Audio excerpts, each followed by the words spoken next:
Make sure it actually does connect to YouTube, as it sometimes does not.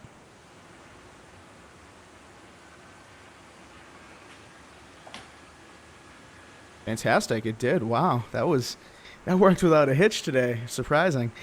All right, welcome everyone to Four Guys with Quarters. This is a special interview episode. It's going to be shorter than our usual podcast. We have a very special guest with us this afternoon. Thank you for coming by and checking us out live. If you are not live, still thank you for checking us out after the fact. You're probably not going to want to miss this one. This is a very exciting game that is well beloved at PAX, and it was at PAX last year at West, and a bunch of different game conventions, and a very popular game, especially at PAX East. It was one of the most popular games that the Clownz and I came upon, so we wanted to hurry up, make haste, and get this guy on the show. So we have with us the studio head of SMG Studio, the one and only Ash Ringrose. What's going on, bud?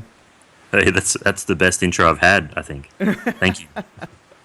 Yeah, we're really excited to have you on and ask you all about the game, because this is really unique game. There are a bunch of puzzlers out there, so sometimes it's difficult to kind of break through the mess of all of them, and some of them are really terrible, but this one is really good. So we definitely wanted to get you on as quickly as possible after meeting up with you guys at PAX East, and wanted to talk about this game.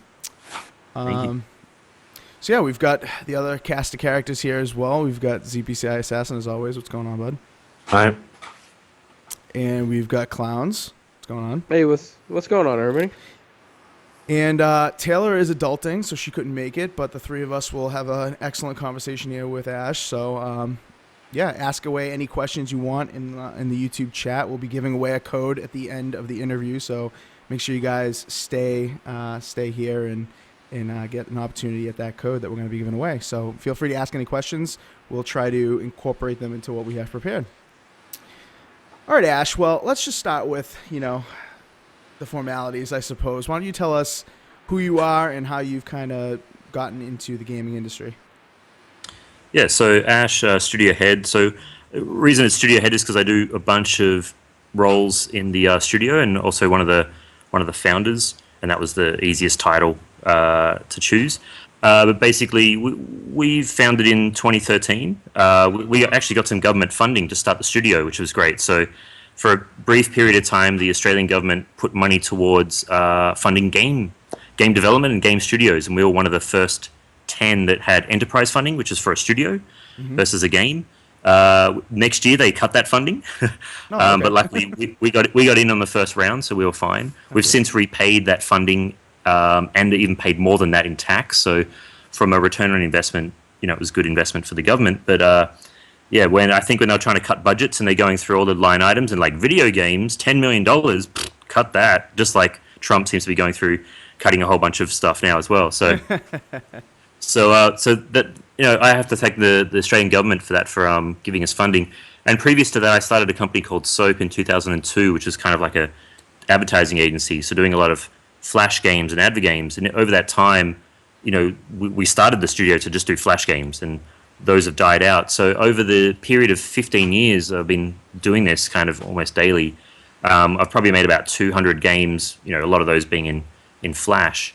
And the team that I had to start SMG Studio, I actually brought over from Soap. It's like a subsidiary of Skunkworks. And so even though we've only been around since 2013, I've had the team I'm working with, Pat, Ilya, Mark, Lee. I've been working with those guys for like 9, 7, 5, Henrik, 6 years. So we've got a lot of experience, a lot of shorthand. It's just we've only been doing SMG since 2013. Yeah, and this is our first, Death Squad's our first console game. We've done about 8 mobile titles before that. And we've got a quite eclectic, slate of games. But we're kind of just like making good games rather than like we make one type of game. So Death Squad came out of a game jam that Pat did, which is like a 48-hour game jam, and we said like, man, this is too fun to not continue building this. And that was 2 years ago, and we've just launched. So you guys kind of have it set up where everyone was able to present their own thing. Is that, I'm not familiar really with game jam means. If you could explain that. Yeah. So it's this was the global game jam. game jam. There's plenty of them. There's like a train jam. There's a 1 day jam and stuff. But basically, you go in on a Friday. You go in on a Friday night, and then everyone gets together. There's probably like 200 of these around the world at the one time, and then you leave on Sunday afternoon with a game built. You can join a team on the night, or you can do it solo. Pat did it solo, and basically you make a game in 48 hours non-stop. And so they feed you there. Everyone sleeps on the floor and stuff, and it's kind of like a rapid way. It's like rapid prototyping, a way to kind of force yourself, and you're given a theme, force yourself to work with other people, and also kind of pop out a game. And it's actually a really therapeutic process, because a lot of times games take months in gestation, but this kind of just forces you to work fast. And Brad Gentle, who did the music, he usually goes with a keyboard and guitar and just says, I'll do music for any game that I like. And you'll end up doing like 5 or 6 pieces of music over the 48 hours for 5 different games, which is great for him. And then so we kept him on as the official musician for the game as well. So it's a really interesting process. You guys should check one out, just to go in and interview people before and after, because 48 hours like non-stop it's quite intense. Right. I'm sure the key words there were before and after. I'm sure during it's not going to happen if you're time crunch. No, yeah.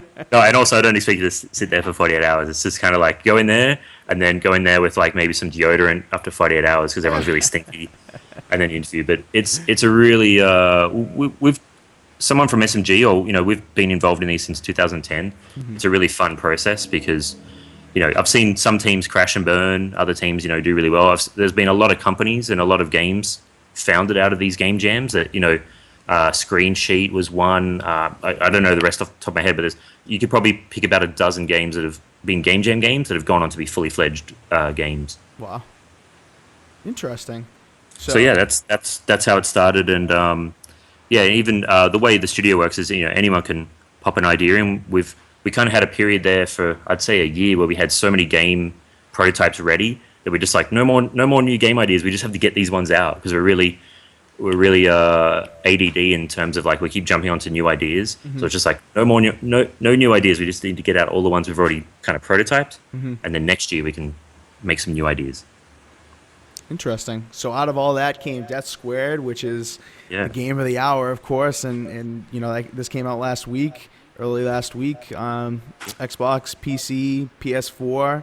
Potentially Nintendo Switch, or what do you think? We're still chasing Nintendo on that. I think they had a busy launch, and so all our contacts, we'll hopefully have some news soon. Cool.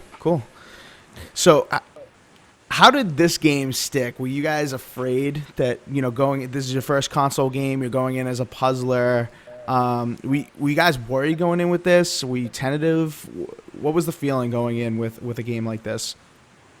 Yeah, it's interesting because it is the puzzle game, but we've seen a lot of people who don't like puzzle games say, well, I've seen people streaming like, well, I don't like puzzle games, but actually this is pretty good. And I don't think it's a traditional puzzle game per se, even though it is. If you play it by yourself and you can play solo, it's basically a puzzle game. You use your left and right analog sticks, solve the level puzzles. But I think where it's different is you can play it with another person. And I think that solving a puzzle with someone else becomes a totally different experience than a traditional puzzler. I remember playing Myst, as a kid, and I tried playing The Witness, and I think because I'm told it's a single player, and I'm playing it by myself. It's actually really, it's less enjoyable because you're like, oh man, I'm just stuck, and then I just want to like look at the solutions. But when you got someone else with you playing, you there's no way you're going to go like, oh, let's just go look at the answer online. You want to work it out together. And the puzzles are much, I wouldn't say easier, but because some of them get quite hard. Yeah, I was going to say, this is not an easy game. It's just an easier process when you got two brains together, okay. And for us it was a lot of fun. I think when even at the game jam, and there's some levels that were survived 2 years, it was just a lot of fun. And it was that kind of surprise element. And the levels are so small and compacted, like, snack size levels. You never feel like it's punishing you, and you die and you respawn really quickly, and so it's good to do trial and error versus well, if I'm going to spend 10 minutes and then if I die I'm going to have to do it all again. So I think it's a much more accessible puzzle game, and it's a much more fun game than most puzzlers are. Clownz or Assassin, you got anything? Yeah, I want to ask, something that you don't see in a lot of puzzle games is humor. And you guys incorporated humor into this game with the background story of the two guys talking, Dave and Iris. And not only is there humor, but the colors are fantastic. Like, they pop out at you. So how did those ideas come about? Yeah, the color was just to make sure it's as easily readable as possible.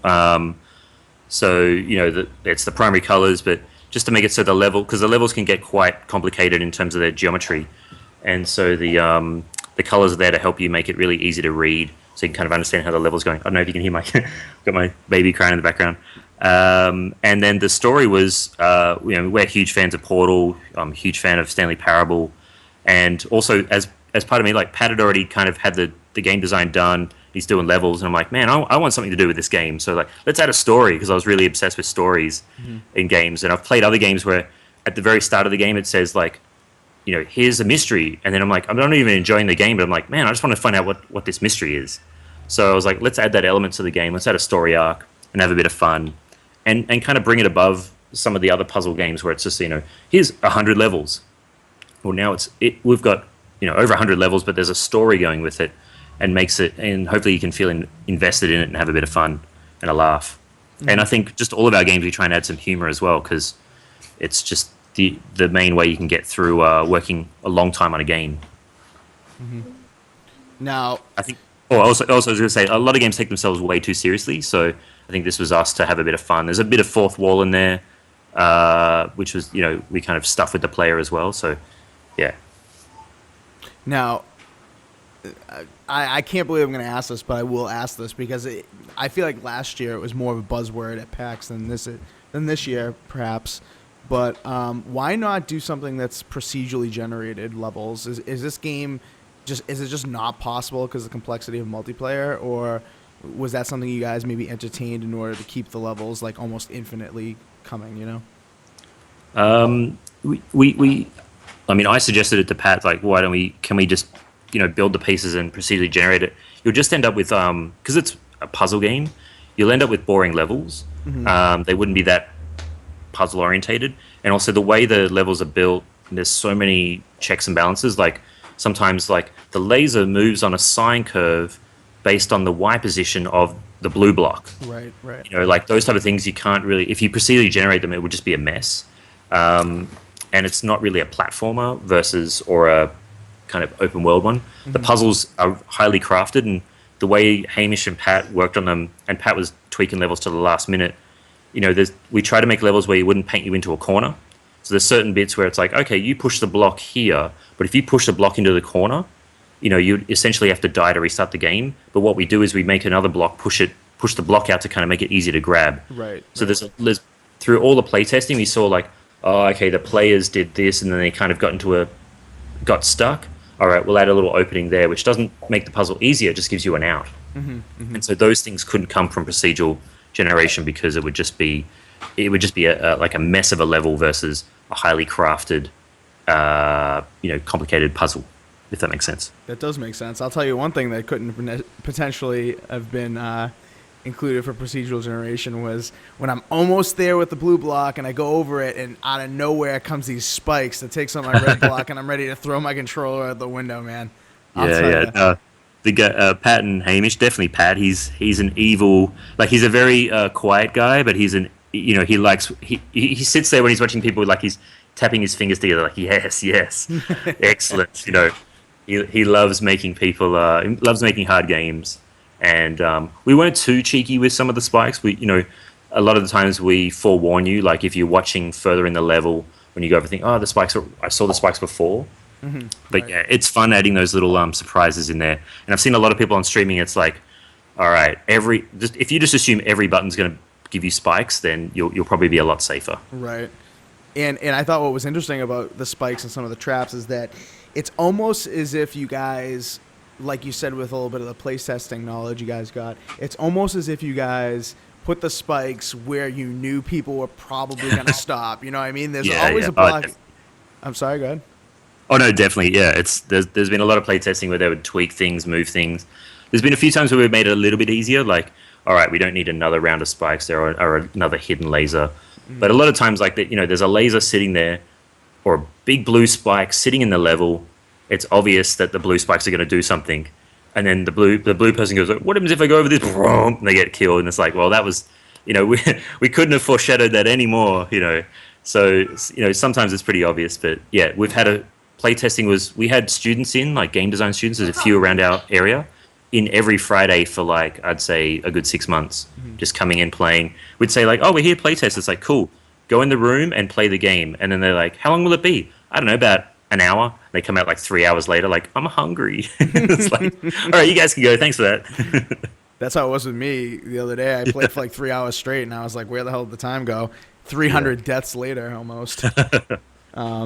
Did you find that to be an issue at cons? I know everyone at East, when I passed by the booth, probably a dozen times, and every time I passed by, it looked like people were having a lot of fun, even though, it is pretty challenging, especially I think in 4-player co-op where not everyone is necessarily on board at the same time. I think sometimes one person will screw it up and it'll get kind of frustrating. Was that a problem that you guys found when you guys were testing it with bigger crowds at cons? No, I mean, what we did tweak it to, the number of levels to kind of keep the crowd moving. What we didn't want to do is, we've had a couple of times where we've had to like tell people like, all right, you guys are not getting it. We have to move on.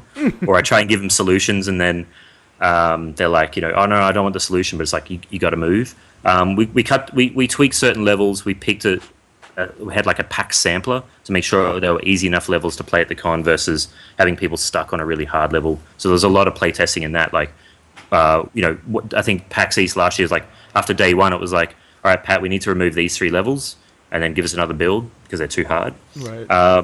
But even we found in 4-player, like even if it's 3 and then there's one kind of stranger, the one stranger will kind of go with the pack. But usually people aren't in there to.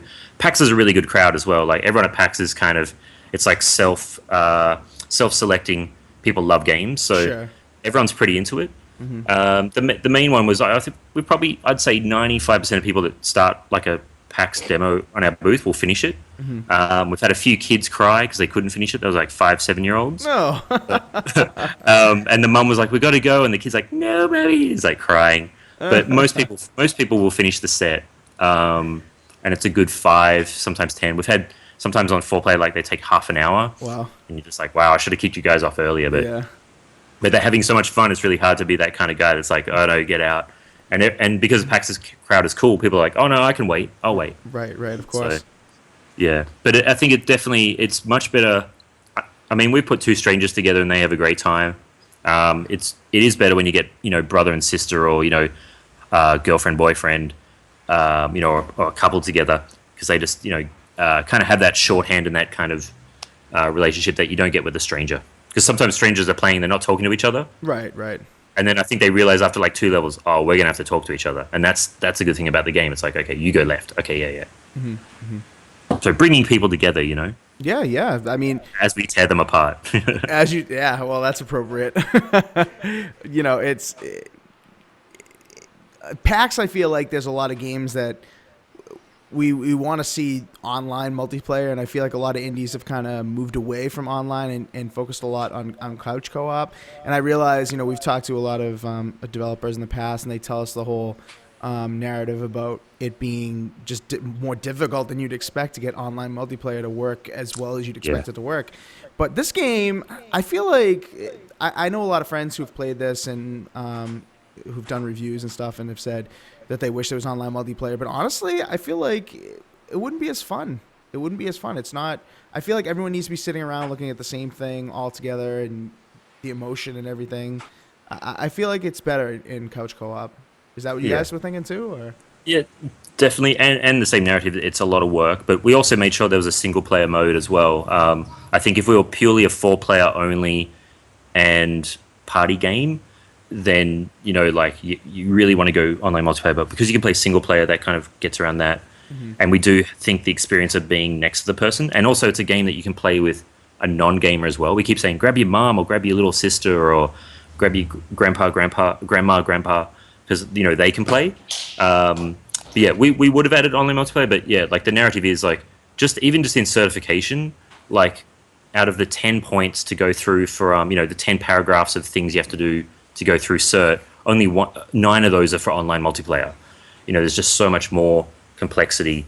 And for us, it was like, let's prove the concept, and then we can potentially add online multiplayer later, because it would just double the development time. Interesting. Thomas, I know that you wanted to ask about the controls, so I'll just keep my mouth shut and let you ask for something.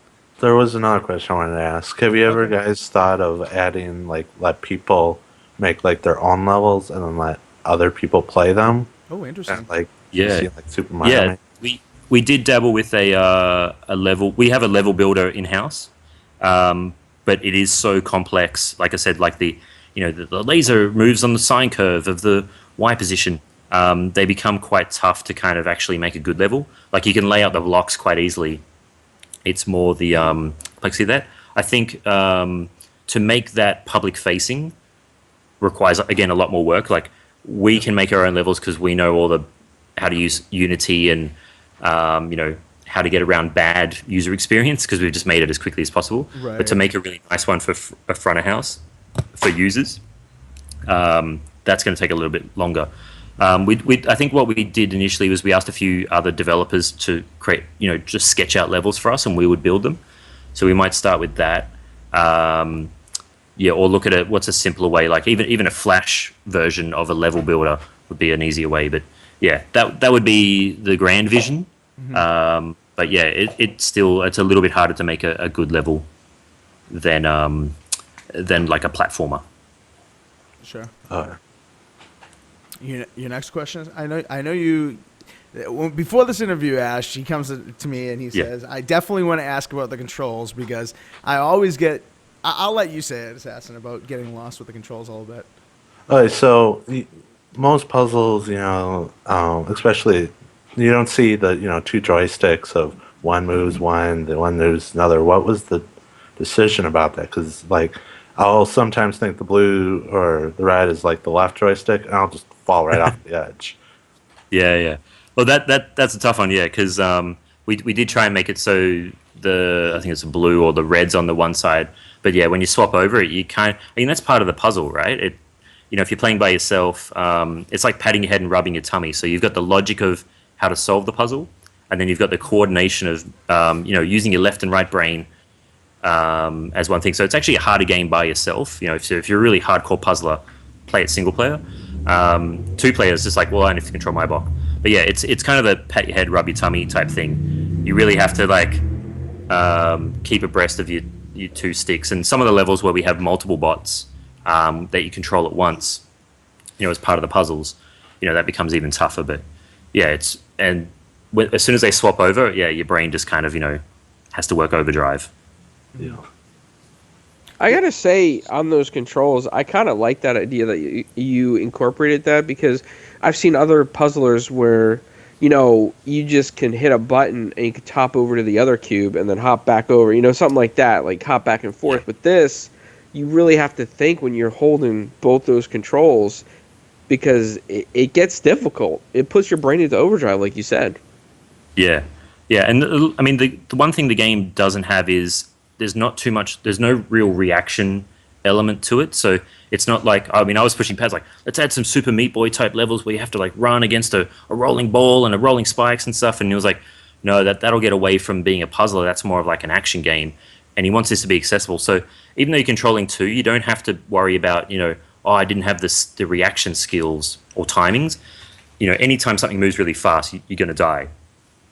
It's really about solving the puzzle. So the good thing is you can take the game at your own pace. It's just, I find it like when you're trying to like make one move to block the other laser and, move in sequence, you kind of get a bit of a flow going down, and then suddenly like your brain just, has a brain fart, and then you basically, you kill yourself. So yeah, it's the good thing is you don't have to have fast reactions for this game, but you just gonna have to be highly coordinated, I guess. I'd like to, we should get someone who's ambidextrous to kind of, play it.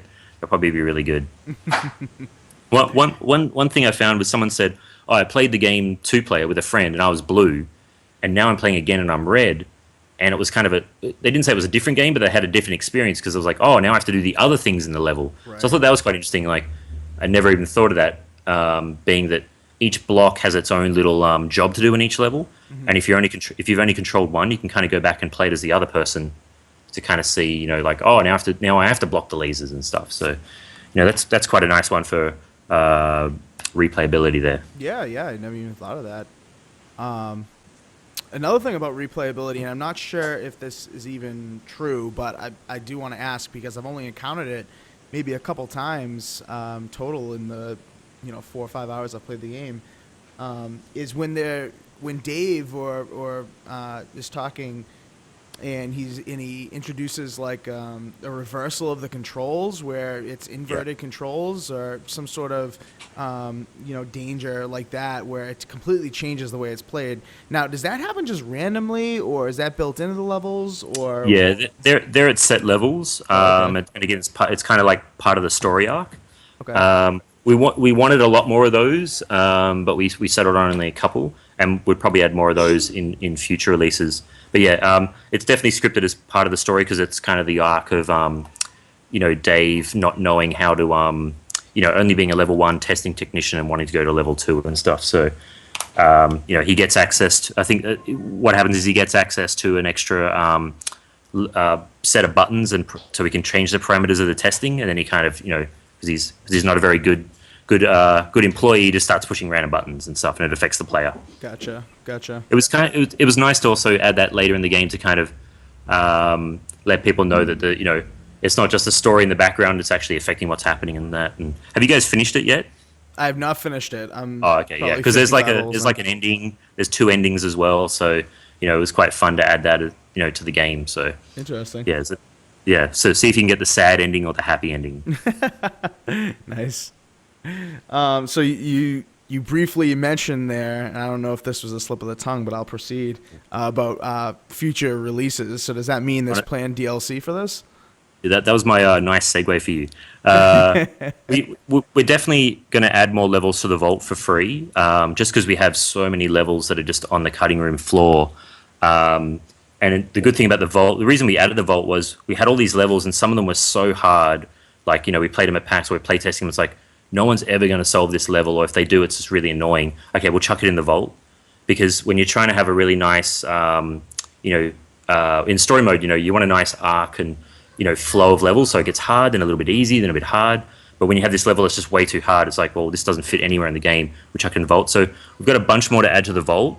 And then in terms of DLC, for us, we're thinking of it now, but the first thing for us is just get all these cutting room floor levels into the vault for free for the players, because then we don't have to worry about story or anything like that. But if we did it, we would definitely have to do more story, and so we just kind of have to plan that out a bit better.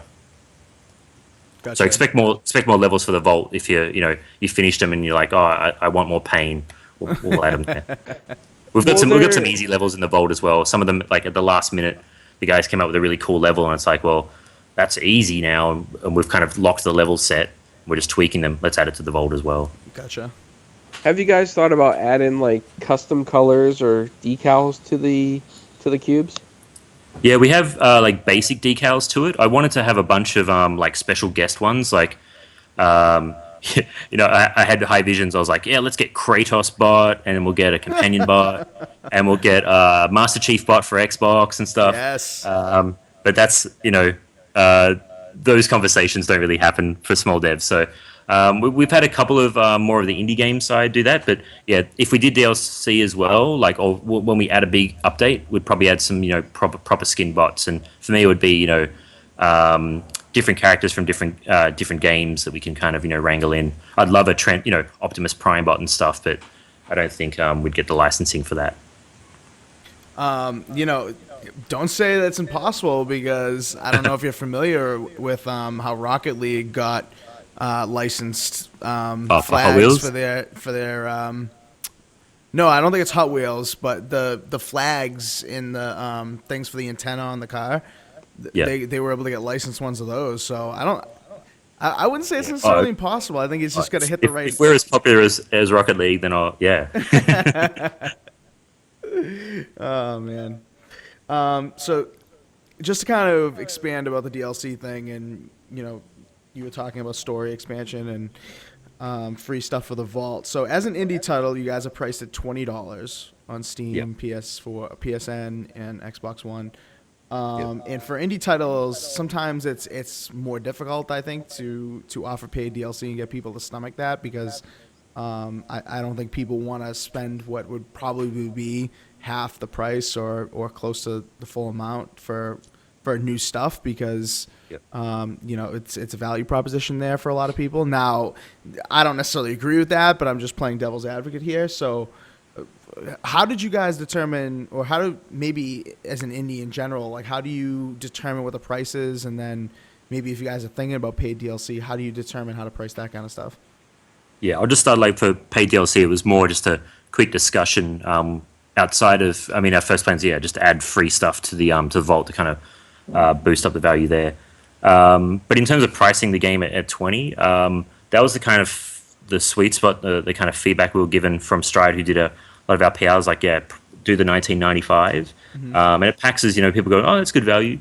It's tough though. Like, the race to the bottom is is very a very dangerous place to go, and I think $20 is a pretty good price for the amount of content we have in the game. It's a tough one. Like I think, and just everyone kind of prices around that. Maybe some games are like 15, but that's kind of the sweet spot is the $20. So like your Overcooked and other comparative games around that price. I think that's the sweet spot right now. We've done a lot of mobile games which have been free, so we're used to like a free price, and we make money through ads and that. Sure. But that was the kind of feedback we're given, $20, and for the amount of hours you can get out of it, I've seen one of the guys at 100%ed it. Took 21 hours. We don't expect to have 21 hours of content, but there's a good 8 to 12 hours worth of content there. So Absolutely. for $20, that seems reasonable, and we're going to add more free stuff later on. So. Yeah, it's never an easy prospect, and the hard thing is because all the way on some of the consoles is you have to give them the wholesale price. You don't actually tell them they never tell you what the actual price is. They just say, what wholesale price would you like? And they're like, I just want to charge $20, and they're like, no, you tell us what wholesale price you want. So it's a little bit abstract there. So sometimes on some platforms it might be a weird price, like it might be 18 or it could be 21 because the way the wholesale price works. Sure. But yeah, I think that's a sweet spot, and it gives us a little bit of flexibility if we want to do a sale later on. Because once you go too cheap, then there's a sale is irrelevant. So yeah, that felt like good value. And it's weird because at PAX, people will spend like $30 on a Minecraft foam hammer, or and then go like, ooh, $20 for a game. Ooh, I don't know. Or it's like a lot of times at PAX we had feedback saying, oh, that's a good price. Interesting. But price is really relative because people just spend money on weird stuff. What I would deem as junk, Right. No offense, Minecraft foam hammers, but as I become older and I've moved house quite a lot, I realize the amount of stuff that I buy that just ends up being in a box. Oh, absolutely. I agree with you 100% on that. In our YouTube chat, Sobsky117, one of our followers, says he doesn't play very many indies, but Death Squared, he's interested in that because it looks addictive as hell. So is that basically a consensus that you're getting from everybody, Ash? Or what do you think? I mean, the one drawback we have is, we had some people at PAX say like, oh yeah, sorry, it looked interesting, and then they come back, it's like, well, you've got a big crowd, so now I have to play it. And when they play it, they're like, oh man, this is great. So I think from an outside visual point of view, we're probably not as appealing.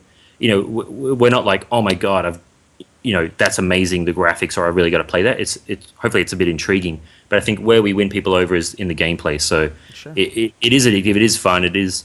And we've had, it's great seeing people go like, oh, I don't like, literally say, I do not like puzzlers. I think that one of the Rand guy on the guy with the million gamer score. Oh yeah, like, I don't like puzzlers, but I actually like this. Yeah, I like this game, and that's a big thumbs up from us, Yeah, Rand is a friend of the show. I actually do a podcast with him separate from this. Yeah, he's really good guy.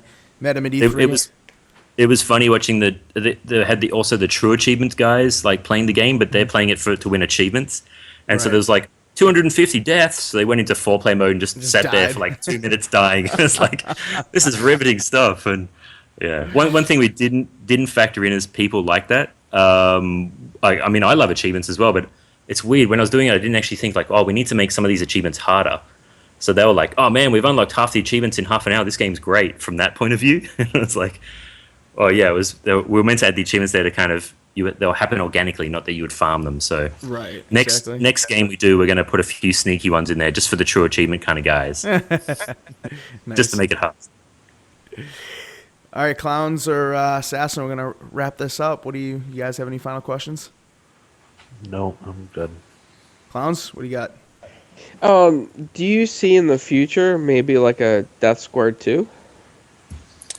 I think for us, there's still a lot more like the what we built is kind of a sandbox for levels. You know, with the amount of elements, there's still a lot more stuff we can add. I would love to do that, but I think we're just in we're still rolling out, we're still porting the game to other platforms, so there's still a lot more roadway to go. One thing I would say is, if anything, it wouldn't be a Death Squad 2, it would be a Death Squad plus question mark, and that question mark being something interesting. So we've got a vision and we've got a pitch. We're putting a pitch together to kind of take the game mechanics and put it with something else that would make it even more interesting. So that's kind of stay tuned for that. But that wouldn't come in till like 2018. Sure. But that's kind of where we're seeing it go. Like, and if any examples I give, we'll just give it away. But yeah, it'd be take the Death Squad mechanics and kind of the way you play, add it with something else that makes it more interesting. You know, I do have a crazy idea. I don't know if you could convince the good folks over at the Rocket League place, but it'd be really cool to see kick around like a Q from Death Squared, and then spikes randomly appear, blowing up cars. That'd be kind of cool. If you can do the intro as well, because we'd love to add some Rocket League cars to our other game, Thumb Drift. But yeah, that the guys in our team love that game as well. So yeah, if you can do the intro, that'd be great. Yeah, maybe. Last question for you, and it's about your personnel. We love Lauren. Is Lauren going away, or is Lauren going to work with you guys in the future? I think Lauren will stay working with us. Hopefully we can lure her over to Australia, because I know Stride, I think half their clients are from Australia, so we can get her over to Sydney and she can work with all the indies here in Australia and make it easy for those guys. But yeah, no, she's great. She was with us at PAX South as well. That was a lot of fun. Which is what's been your favorite con to show this at so far? They all blur into one. They're all good. Like the PAX crowd is this. No matter what city you go to, even in Australia, the PAX crowd is just a great crowd. Mm-hmm. I think I wouldn't say Boston when I was there because it was so cold. Yeah, it was. And that made me like, I literally looked up to the sky and like cursed Mother Nature. I think I always like Seattle as well, but yeah, I think they're all fun. Like all the PAXs are this. It's an amazing self-selecting crowd of like awesome people. Awesome. Well, Ash, we're appreciative. Sorry we went over a little bit. Ended up That's being okay. Like 38-ish minutes, but we you did the code drop. Yeah, we did the code drop. Yeah, our friend Ricardo Souza got it. He said thanks a bunch. Great. He'll post a shout out on Twitter for it. So we really appreciate that from you guys. No, thanks for having us on. Yeah, absolutely. And if you got to come out to PAX Australia later this year. If you can convince my girlfriend to do that, then I'm there because the weather's awesome. Well, later this year it's going to be cold, right? Because it's warm there now, but cold later in the year. Isn't that how? No. Like it comes at like the perfect time because it's just before summer and stuff. So yeah, you got to come down. Great. Yeah, I'm trying to. She wants to go to EGX up in the UK. Oh no, September. It's awful. No, awful. You don't like that one. Save it for like if you could go to the UK or Australia. It's like whoa. Oh, I know. I'm wanting to go to Australia, but she tells me the UK is one of the best places ever. I don't see it. But. Your money's worth more here as well. Come on. All right, I'll send you an email with the pros and cons of both. Oh yeah. Well, you've convinced me, Assassin. Yeah. We're going to Australia. Yeah. All right, Ash. If you want to, get out, before we get out of here, you want to shout out where we can find you on maybe your personal accounts or SMG. So at Twitter we're just SMG Studio, and you can check out Death Squared on deathsquared.com. We've got links to all to to the game to buy, and that. And yeah, check us on Twitter or on Facebook as well, SMG Studio. And yeah, that's where you can find us there. So we'll be tweet about random stuff, games, car stuff. We have a lot of car fans because of our thumb drift, so you expect a lot of car stuff as well. But yeah, please shout us out if you've played the game. Hit us up on Twitter to say hi, because it's always cool to say hi to fans, and or maybe not fans, players, but we'll turn you into fans. But yeah, thanks for having us. Yeah, absolutely. So guys, check this one out. It's out now. It came out last week. PS4, Steam, Xbox. Congratulations, Ricardo Souza, for winning the giveaway. Yeah, go check it out. Awesome game. So thanks again, Ash. We appreciate it. See ya. Bye.